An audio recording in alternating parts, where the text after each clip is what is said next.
Hello there, very good evening and welcome to your Primetime News Bulletin. I'm Shane Silva. I'm Stephanie Lazarus. New Zealand cricket captain Brendan McCullum and his predecessor Ross Taylor have decided to depart early from this season's Indian Premier League due to national commitments. We have a comprehensive report coming up later on the news, but first a look at the headlines. New proposal on electricity tariff submitted to the Public Utilities Commission. Amnesty International calls for the immediate release of Azad Salih.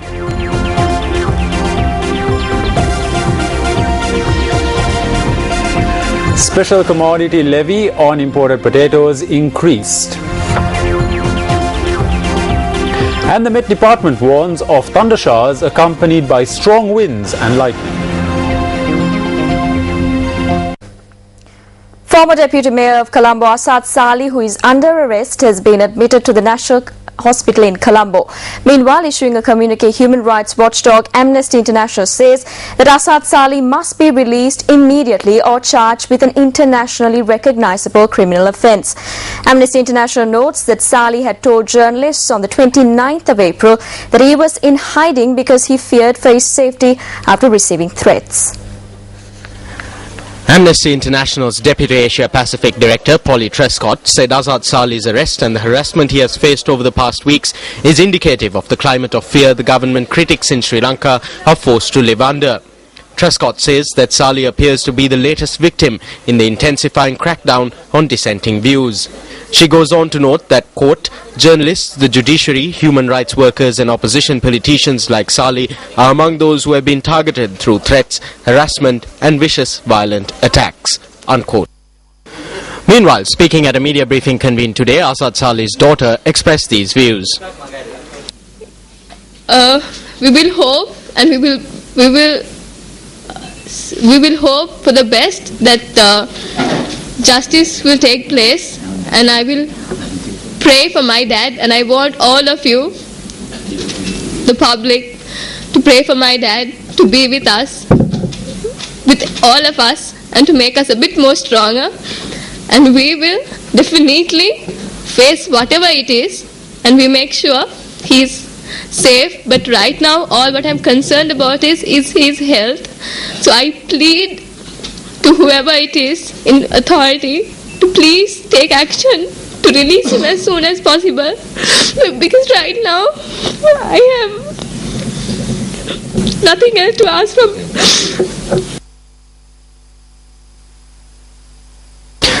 Meanwhile, a demonstration was held this afternoon calling for the release of former Deputy Mayor of Colombo, Azad Salih. The protest march, which commenced near the Devotakaha Mosque, arrived at the Colombo Municipal Council. He is able to open the eyes of many to the wrong things that this government is doing. So that is why he has been arrested under this draconian law called the Prevention of Terrorism Act. He is not a terrorist.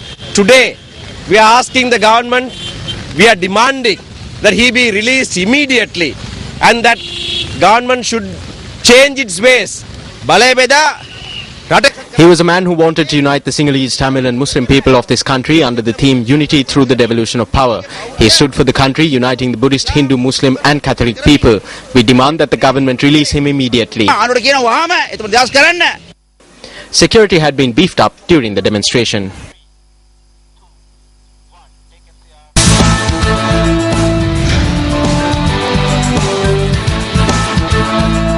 The Ministry of Power and Energy says it has submitted a new electricity tariff proposal to the Public Utilities Commission in accordance with the President's announcement. The Public Utilities Commission met this afternoon to discuss the new proposal. Meanwhile, the Secretary to the Ministry of Power and Energy, MMC Fernando, says the Electricity Board would be deprived of about 7 billion rupees in revenue as a result of the new proposal. Incidentally, the electricity tariff hike and the relief proposals were discussed on the Sutton Political Debate program telecast last night on our sister channel Sirasa TV. Let's take a look at a few excerpts from this program.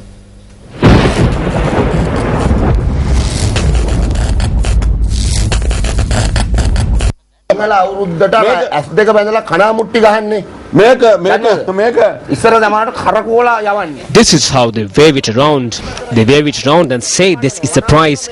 Then they get onto a stage and say a different price. විපක්ෂයේ බලාපොරොත්තු දේ සුන්නත් දුවිලි වුණා විපක්ෂයට දැන් When the opposition didn't get what they wanted, they got a headache. They said it affects the common man and they lit candles. They lit torches and took torches to Sitikota. On May Day, all these were blown out. මේ දිනේදී ඒ ඔක්කොම හුලං ගියා. Live බිල සම්බන්ධව එකපාරම කරන්නේ මේ මුළු මහා ශ්‍රී ලංකාවේ සියලු දෙනා. It was not just one faction. All of Sri Lanka protested, lit candles and torches and slept on the roads. What came about next was the result of this pressure. The president thought that if he were to increase the electricity tariffs, it would be a major problem. He thought that we may not win seats at the next election and what we should do now is reduce the electricity tariffs. As the Janaseta Peramuna, we are thankful to the president.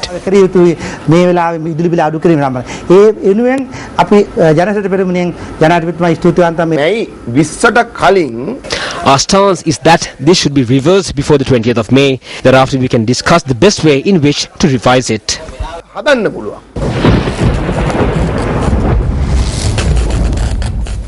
Meanwhile, religious rituals were observed in Anamadua Putlam today, calling for a reduction in the electricity tariffs.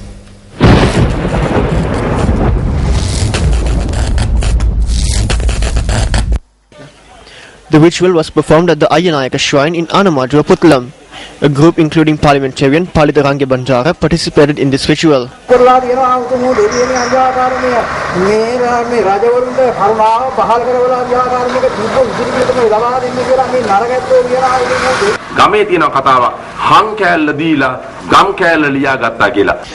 the government does things like this, the opposition also bears the torch for them. When these anti-government forces are rallying, organizers appointed by the opposition leader, the organizers in Chilao are attacking the protests. This is the situation facing the country. We ask the gods to bless this country with good governance and a good opposition. මෙන්න මේක තමයි රටට තියෙන අභාග්‍ය සම්පන්නකම අපි අයනායක දෙවියන්ගෙන් ඉල්ලුවේ යහපත් පාලකයෙකුත් යහපත් විපක්ෂයෙකුත් මේ රටට ලබා ගන්න ආශිර්වාද කරන්න කියලා. The Sri Lanka Freedom Party convened a media briefing today. Here, Minister of Labour and Labour Relations Gamin Lokuge and trade union leaders attached to the government spoke on the achievements made during the May Day rally on Wednesday. Journalists questioned about the statement made at the May Day rally regarding electricity tariff concessions.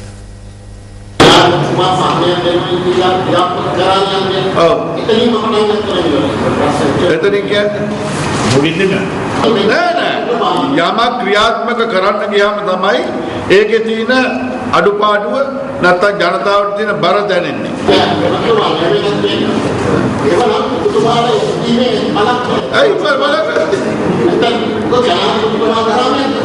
හරි ඒ ජනාධිපතිතුමා කරාම සම්මානයෙන් අමාරු.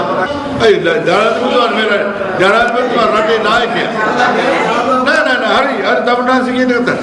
අමති මණ්ඩලයට කරන්න පුළුවන් දේවල් තියෙනවා ජනාධිපතිතුමාට කරන්න පුළුවන් දේවල් තියෙනවා. මේ සහනයත් එක්ක අනිත් පැත්තෙන් ඉදිරිවල මණ්ඩලයේ බලාපොරොත්තු වෙච්ච ආදායම ලැබෙන්නේ නැහැ.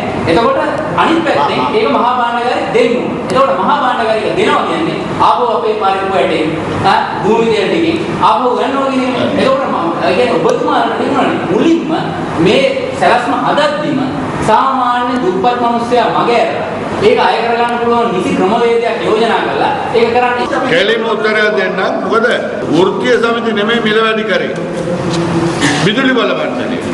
වැඩි කරාම තමයි වෘත්තීය සමිතිය රටේ ජනතාවයි දන්නේ මේ වැඩි කිරීම නිසා අපිට කොයිතරම් බරක් වෙනවද කියලා. එහෙනම් ඒ යුතුයකම තමයි ඒක අඩු කරා ගන්න සාකච්ඡා කරන එක ජනාධිපතිතුමාට කියන එක. බර කලින් ගණන් කරනද ඒක? බර එන්නේ ඉස්සෙල් කොහොමද දන්නේ? බර දන්නේ ආවට පස්සේ. මේ හරි කතාවක් කියන්නේ. New Zealand skipper Brendan McCullum and his predecessor Ross Taylor have decided to depart early from this season's Indian Premier League due to national commitments. The IPL franchises have also agreed to release the players ahead of New Zealand tour of England set to begin next week. Brendan McCullum represented the Kolkata Knight Riders in the IPL while Ross Taylor featured for the Pune Warriors India. The duo opted out of the IPL to prepare for the series against England, with McCallum expected to feature in tomorrow's practice game against Derbyshire and Taylor to join them next week for the match against England Lions. The New Zealand cricketers' contract allows them a 5-week window to appear in the Indian Premier League. However, though the New Zealand cricketers gave priority to their national commitments, which led to an early departure from the IPL, their Sri Lankan counterparts did not do so back in 2008.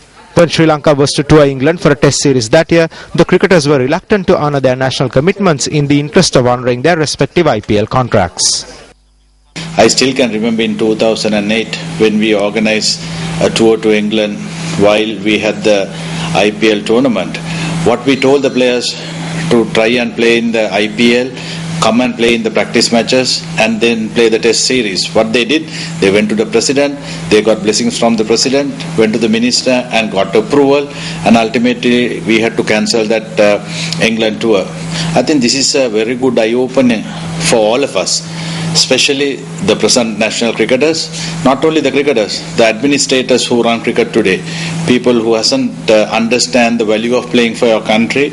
I think it's high time we all should sit together and open our eyes and do the right thing for the country. I think their policies and everything is very clear. That is why they are given a chance to play in IPL, and then after 4-5 weeks time, they have to play for their country as per their contract. I'm sure it is the clear-cut policy that they have. So based on their contract, they are joining their own team, their own country to play against England. I think, and also they must have value test cricket much more than money or IPL league. So I think it's a great news for everyone, to even for the young cricketers to follow.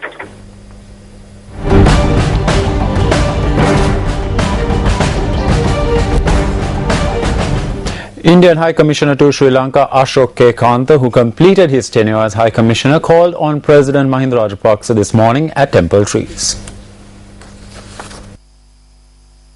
The President and the departing High Commissioner discussed matters of bilateral interest during this meeting.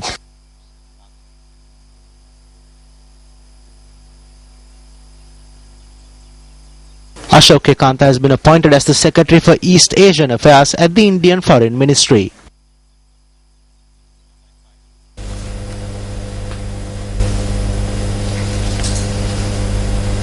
The Sri Lankan High Commission in Ottawa says the need of the hour from the Commonwealth is to assist and support Sri Lanka as a member state having experienced separatist terrorism for nearly 3 decades and is expectantly now facing long-term post-conflict challenges to ensure sustainable peace. Sri Lanka's High Commissioner in Ottawa, Chitrangani Wagiswara, said the High Commission of Sri Lanka is compelled to issue a statement as it is important for the public to be provided with the information which would enable them to form their own opinion. The statement further added that certain elements within the diaspora, including Canada, still continue to disseminate anti-Sri Lanka propaganda and lobby political leaders and their decision makers. Also, according to the communique, hostile criticism of Sri Lanka by Canada only serves to further strengthen the evil forces working against Sri Lanka and does not contribute to the ongoing rebuilding and reconciliation process of a country. The statement adds that Sri Lanka looks to all states in the Commonwealth to uphold the principles of objectivity, understanding, mutual respect and the equality of sovereign states. The President's Special Envoy on Human Rights, Minister Mahinda Samarasinghe, called on the Mahanayaka of the Asgiri chapter of the Siam sect, the most venerable Udugama Sri Buddha Rakita Thera, at the Temple of the Tooth Relic in Kandy this morning. The minister engaged in a cordial discussion with the Mahanayaka.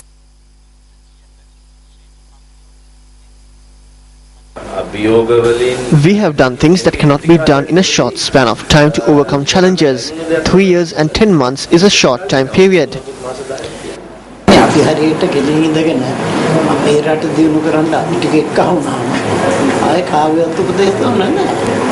If we stand tall and unite to develop the country, then we will not need the advice of anyone.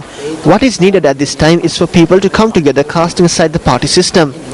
We need to look at what is happening in the world, and we need to unite if we are to develop. However, we are not united, and that is why we cannot develop the country.